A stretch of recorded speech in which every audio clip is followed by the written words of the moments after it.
Hey, this is Andy Jenkins with the Oily App Podcast. And in the last episode, we actually started a brand new series. And we did something we really haven't done. On this series, we've done a lot of series on essential oils, and we've done a lot of episodes on products.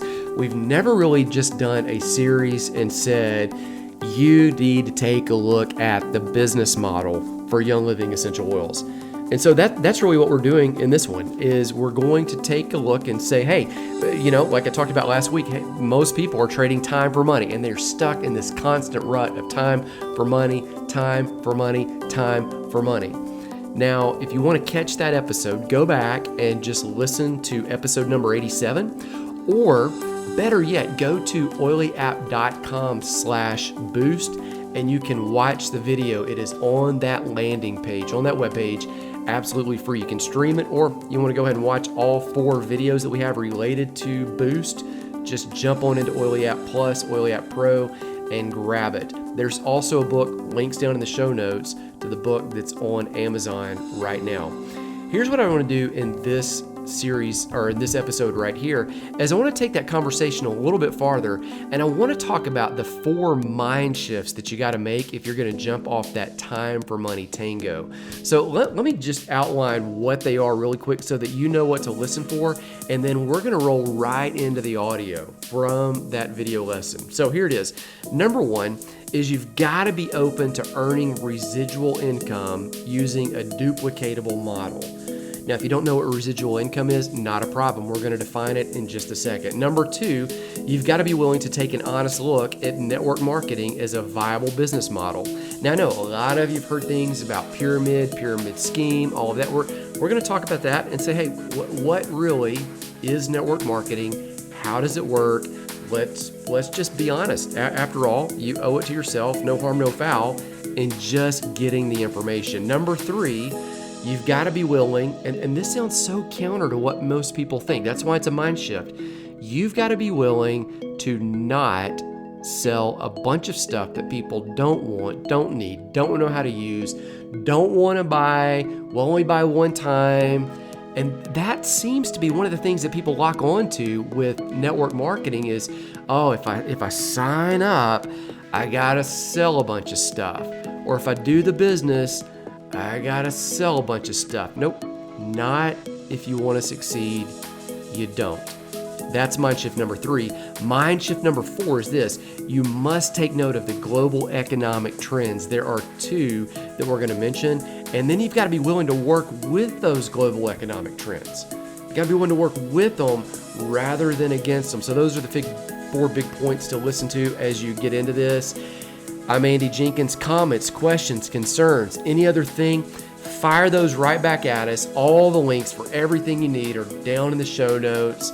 Here's lesson number 2, 4 mind shifts that you need to make in order to stop trading time for money. In part number 2 of this, let's talk about 4 different mind shifts that people need to make. The first one is the idea of residual income. Now, residual income is when you do something one time, and you're able to do it one time, and then you get paid for it multiple times over and over again. So the opposite of residual income is when you go cut grass in a yard, you get paid for cutting that grass. The grass will grow. You get paid again the next time you cut it. But if you don't cut it, you don't get paid. If you don't clock in the hours, you don't get paid. A great example of residual income is this right here. I put them right on the other side. Okay, so this is our All Things Thieves book. Yep. I wrote this book with Jim Bob Hagerton last year in the spring. We wrote this book one time. That was it. Yep. But every single time somebody buys this book, then the business that we have together, me, Ernie, and Jim Bob, the business we have together gets paid. So we get paid over and over and over. Did the work one time, get paid many times over. So one of the mind shifts that you've got to make is being willing to look at the idea of residual income, where you can do it once, do it well. It doesn't mean, we find a typo or something we could say better. We come back and tweak it a little bit. We adjust it. We decide, hey, let's give it away free online. We did that last month so other people can enjoy it. We even sold it for half price, but it's the idea, like we could do anything we wanted to with it because this has been done one time and it happens over and over again, and brings in income. Residual income, again, do something well one time, you get paid over and over and over, and that helps you escape that time for money tango. That helps you move off of that rat race. It helps you get away from that villain to where you're not having to swap one for the other. It helps you escape the time for money tango. It empowers you, if you look at that, to both have time and money. Talk about this next one, Ernie. Mind shift number 1 is residual income. I think we've got 4 mind shifts. Mind shift number 2 is you've got to be willing to take a look at network marketing. Now, let me kind of tee this up for you. The big thing I hear about network marketing is right there on the screen, is that it's a pyramid scheme. So hit it. Yep. Totally. Yeah. So, when we first got introduced, and I can touch on this in my story too, when we got first introduced to network marketing, other companies than what we do with Young Living, it was usually in the context of, I remember the first one I ever went to, I walked into the room and I heard the song blaring, "I Want to Be Rich." And we're like, checking out. No, thank you. Because we're motivated by relationships and by sharing with passion from the heart. We're not motivated by, hey, get a big house, big car, whatever. Right. So one of the things that people have to have a mindset shift about network marketing is that it can't be done unless it's greed driven, or materialistically based, as opposed to first and foremost, principle or a passion or a purpose based. So that was a huge blessing to me when I realized that Young Living made that possible. But the second thing is that people will say, oh, it's a pyramid scheme, as you can see the graphic there, right? Well, we don't do network marketing because it's a pyramid scheme, right? And so then usually when I hear that, the first thing I ask people to do is like, okay, would you draw out for me, if we're going to talk about geometrical shapes, right? Would you please draw out for me the shape of the organizational shape of Starbucks, of Walmart, of Costco, Walmart right there, or of whatever, right? And they're going to put CEO at the top, and then maybe some officers at the corporate and some regional managers and whatever, right? And down, as you see the graphic, the hourly workers. So what you find, you name it, a church, you name it, whatever, right? You start drawing the organizational structure, and it turns out they're all pyramids. I got the church right there. So your church, my church.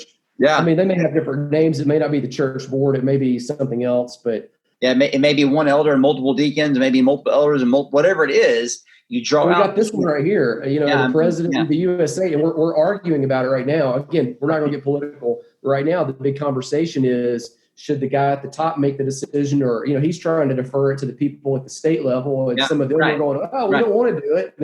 But the important thing is, you draw the picture, it's a pyramid shape, right? It's a triangle or whatever, right? And so my first response is that when people say, I can't do network marketing because it's either greed based, I say, well, I get that. I've been there. I've seen that. Let me tell you, it's possible to do it with passion and purpose first, from integrity and helping and loving your neighbor as yourself. But second of all, every single business structure in the world is pyramid shaped. Right. So the reality is, a pyramid scheme has nothing to do with the organizational structure of what a company looks like.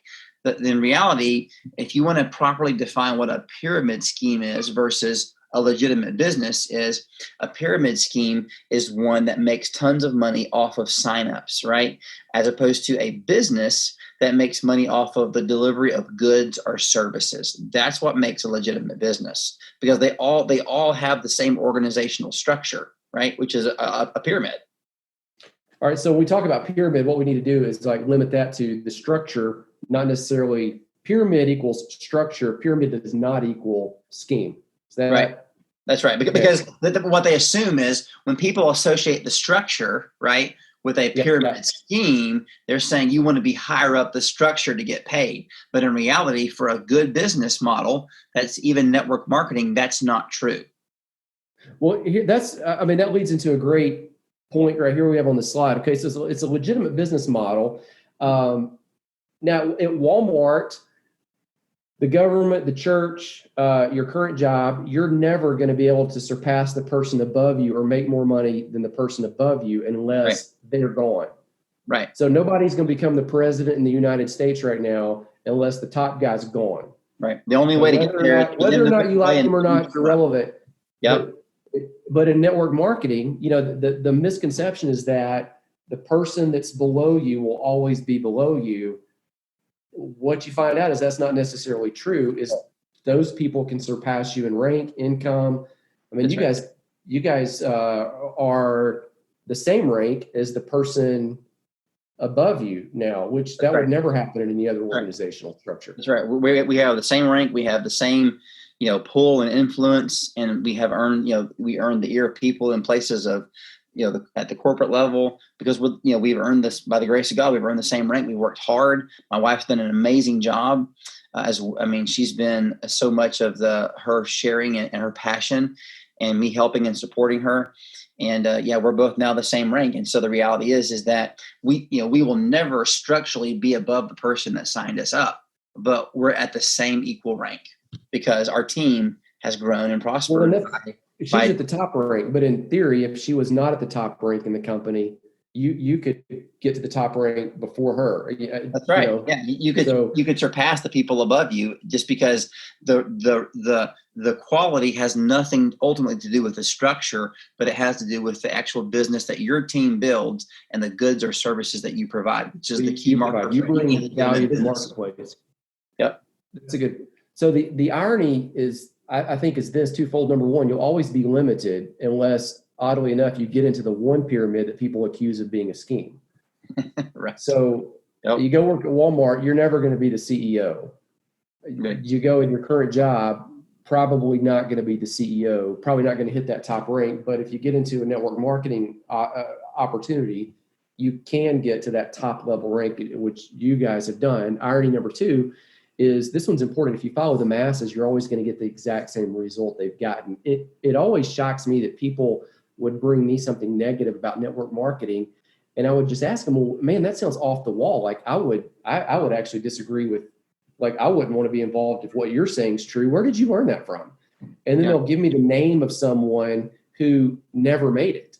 And they won't give you the name of someone who has achieved the result or who has, which is strange because, you if you're going to take losing weight advice, you take it from someone who's done it. If you're going to take financial advice, you don't take advice from someone who's broke. If you're going to take advice about your vehicle, you don't take some advice. You wouldn't take it from me. I don't know how to fix a car. Take it from somebody who knows how to do it successfully. But yet when it comes to home-based business network marketing, people just take advice from anybody. So I guess that's one of the ironies. Again, you'll get the same results. Network marketing is endorsed by Dave Ramsey, Robert Kiyosaki. Everybody knows Dave Ramsey, Total Money Makeover. Robert Kiyosaki we'll talk about him in a second, Rich Dad, Poor Dad. Tony Robbins is the life coach. Any of these stand out to you right here, Ernie, from just this observation about network marketing? People above you succeed only when you succeed, right? I love the fact that what you find, I think, in any really good, solid structure that promotes goods and services first, and then in connection to that, the success of people as they move up in the ranks of a business, right? That people above you succeed only when you succeed. So there's a saying that we love that, and I say it often, that a rising tide raises all ships. And that to me is one of the fleshed out principles of loving your neighbor as yourself. When you have a business structure where as people, structurally, not even necessarily rank, right, but structurally below you succeed and they do well, then that's how people in all the places of structure move up together, because everybody is succeeding, and that you can surpass your upline. How many job interviews happen where you get interviewed and they say, this happened to me, actually, it was the craziest thing, man. It was an odd job interview. I was already working for the steel mill. And so I put in for, in a different part in the plant, a position. And he asked me, he said, well, where do you see yourself in 3 or 4 years? And I was like, well, I maybe like to be a shift supervisor or a electrical supervisor, or for a day shift supervisor, or, just thinking about, nobody's going to say, I don't want to have any progress, right? Well, the guy comes back and says that I didn't get the position because he was afraid in 3 or 4 years that position might not be open and I might be disappointed. And I was like, what did you expect me to say? How many people interview people where they say, hey, I want you to know that the cap on this job is here, and you'll never get more successful than this. So just, take encouragement from that. Nobody ever tells you that, right? That's not how they do job interviews. But in reality, it's kind of like an unspoken truth, going into the interview. But the reality is, with network marketing, when you put people first and a product for a purpose first, you can actually surpass your upline, because the structure actually doesn't define the level of success that you can have. Well, that works too, because you've got an upline that's, how many people have been undercut by their boss, by the person above them, because if they succeeded, it made that boss look bad. Yep. So they keep you down, like the story you're telling. But in network marketing, it's the opposite, because the biggest bonuses, that's our next slide, are actually, you make the biggest bonuses from helping the people below you succeed. So as they rank up, the biggest bonuses are paid. The biggest bonuses are not paid off of selling products. That's right. The biggest bonuses, and we've got a book coming out on the compensation play that explains that. The biggest bonuses are paid when you help other people rank up. And so if you've got someone above you, they want to help you rank up. They want to help you do that, because you're going to get paid more, and they're going to get paid because they've helped you do that. That's right. And that's the beauty of this. The financial aspect of it reinforces what we just know as good character. Like what we know is loving your neighbor as yourself. Like when you love your neighbor, even in the context of business, you want them to succeed, if for no other reason than just to rejoice with them. Wow, I'm so happy for you that but the blessing of that is in a solid network marketing structure, that also blesses the person above you. So when you have money reinforcing good relationship principles, that is very powerful. This is a great, I'll show you this. This was the first 18 months that was involved with network marketing. That gray line on the back is, I was getting paid. I was working at a nonprofit that actually I was in a leadership position. And you could see right there, my paycheck was just kind of flatline. That was it. It was never really going to go up. It might be a cost of living increase, maybe. But most of the time it wasn't. And here's what happened with the network marketing check is the first month, I think it was like $50. It went up the next month, a little bit above that, and continued going up. You can see it, where it gets into like 6-7 months. It's about half that. 9 months or so, it starts equaling that. It surpasses that. 18 months in, it's virtually double plus. It's 2.5 times that. And what I figured out in that was the biggest differentiation in that from where it was to where it kind of starts spiking up was the season when we started having a lot of people that were on our team that started hitting different business ranks. Yep. And once you see that, you start helping them. And that's when we created an entire business workshop and some leadership tools and found some other ones for people to bring together, because again, that was the biggest factor. Money, the reality is a lot of people look at that and they go, well, I don't want it. It's bad. You've been told it's bad. Money is like bricks. I've got bricks in this house. I've laid some bricks and built a fire pit outside today. Money is like bricks. Bricks could build a fire pit. They could build a house. They can build a building. They can be used for good or they can be used for bad. Money's the same way. Money can help you get out of debt, can help you go on vacation. You can give it, can help a lot. Everybody's talking a lot about giving and generosity lately. Education requires money. Savings to put aside for a rainy day. Other things, you can do great things with money. You can do great things with bricks. You can also destroy windows with bricks. You can destroy lives with money. So the money's neutral. It's what you do with it. So it goes back to you. And again, the epiphany was we were more successful and earned more when we stopped trading time for money. And then it took a whole nother level when we helped other people stop trading time for money. And that really, I think, is the mind shift behind network marketing. So we talked about 2 mind shifts. We've got 4. 1 is residual income. 2 is you got to be willing to look at network marketing. 3 is, and I've seen some people put this in the chat there, is they say, well, I don't want to sell stuff. I don't want to pressure people. The great news is right here, and we'll come back to this, is you don't have to sell things that people don't want. You don't have to sell things that people don't know how to use. You don't have to sell stuff that people can't afford, that people buy once and then they're done. We'll come back to that in secret number 2. We're going to share some secrets here in just a second. 3 secrets that the system is kind of working against. So let me skip on to mind shift number 4. Talk to us, Ernie, about global economic trends, because I bet if some people could look into a crystal ball, they would love to and see what was kind of coming down the pipeline. Yeah, totally. This year. Yeah, for sure. No, I mean, I think with the global, yeah, for sure. So with the global economic trends, you can see with the advent of technology, one of the big economic trends that we see is this emphasis for direct to the consumer, right? So we have less emphasis, as the slide says, on shopping malls, retail stores, in-person kind of places where people are now getting things shipped direct to the consumer from their home, right? And so the beautiful thing about technology with that is that provides a platform. It doesn't necessarily eliminate jobs. It just, as far as 9 to 5s, it shifts them to different places or different arenas. But the beautiful thing about that is that lays a technological foundation to where those economic trends of using technology to bring things right to the doorstep, and it enables and it gives tremendous power to this ability to stop trading time for money. How many of you guys, you can put this in the chat there, how many of you guys remember this? You guys, When's the last time you went to a Toys R Us? I mean, I haven't been in, I've got kids that have gone, I've got other kids that haven't gone.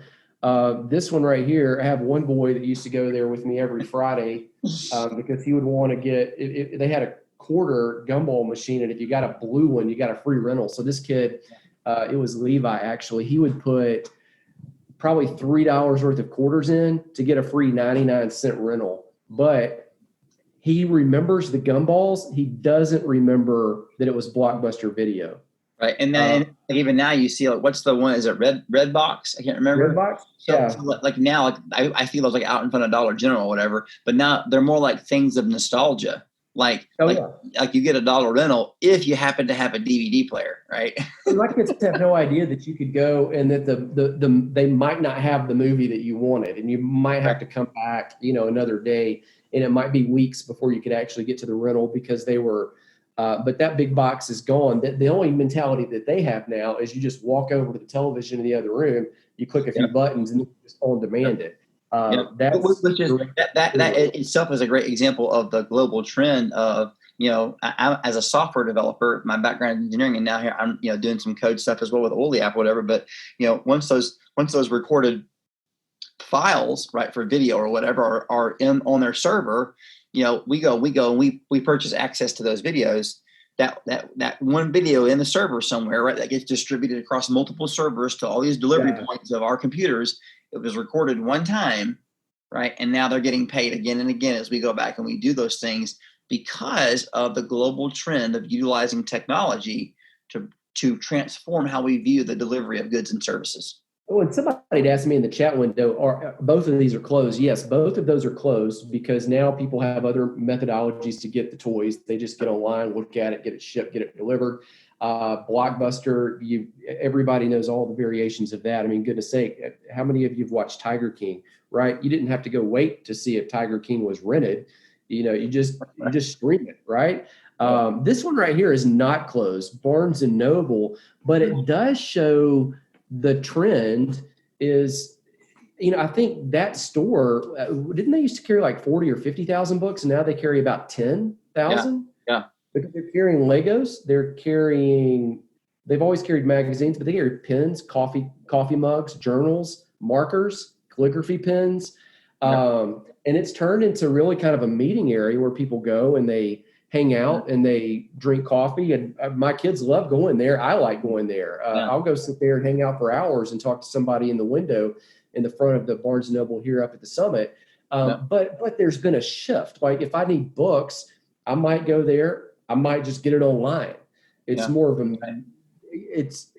they've had to shift their like attraction from books to selling multiple things to, hey, this is a place where when people want to get together, this is a place for human interaction, friendship, right. Have a cup of coffee, talk about life, right? So, and because that kind of emphasis of that part of business by nature only happens with the human interaction, as opposed to the delivery of goods or services like books or whatever that can just get shipped to my home, Amazon Prime. In the comments here, Afton Porter says they're selling an experience. That's exactly right. That's right. So, Yep. so these things aren't going to go away, but it does open a different venue for you business-wise, because there's, again, that trend of direct-to-consumer, less emphasis on the shopping mall, less on the retail stores. I don't think those things will disappear. People still like walking the aisle. They still like touching the stuff. But a lot of times they touch it and they just buy it from online. You know, everybody here on the chat board has probably done that. Yep. Trend number 2 is this. In order to start a business now, there's no inventory or no big investment that's required. And so, you know, a lot of people say, well, I could never afford to start a business. A lot of that goes back to what you were saying about network marketing before, is that it requires, most people think, such a heavy investment. Because a lot of network marketing companies do require you to keep inventory. They do require you to manage all these other things that you got to manage, payroll and everything. No Living doesn't do that. The trend is towards no inventory, no big investment required. Let me show you a screen and show you 3 companies here. You've probably heard of 2 of these, maybe not the third. But this is completely revelatory, and this is the trend. The largest taxi service in the world, Uber, owns absolutely no vehicles. The largest hotel chain in the world doesn't have any beds. They don't have any property. They have an office, but it's not like going to the Hilton or the Marriott Courtyard or something like that. The largest retailer in the world is actually not Amazon. It's Alibaba. They're in the Far East. They own no store. They don't own any inventory. Amazon actually has inventory. Alibaba, no inventory. They just kind of are the middleman that technologically kind of brokers the whole thing, and then it goes. And so when you start looking at the idea that there is this emphasis on people can go buy it themselves, they don't have to physically go to the store. And then trend number 2 being you don't have to have this ultra big investment that's required. That gives you an entry into something that you probably didn't think that you had an entry into. Okay, so those, again, that's the 4 mind shifts. Mind shift number 1 was residual income. You got to be willing to look at it. Mind shift number 2 is the whole thing about network marketing. You've got to be willing to look at that. Mind shift number 3 was what we talked about. You don't have to sell stuff. We'll get to that in a moment. Mind shift number 4 was just looking at the global economic trends. And if you kind of get on that wave, there's a great opportunity for you.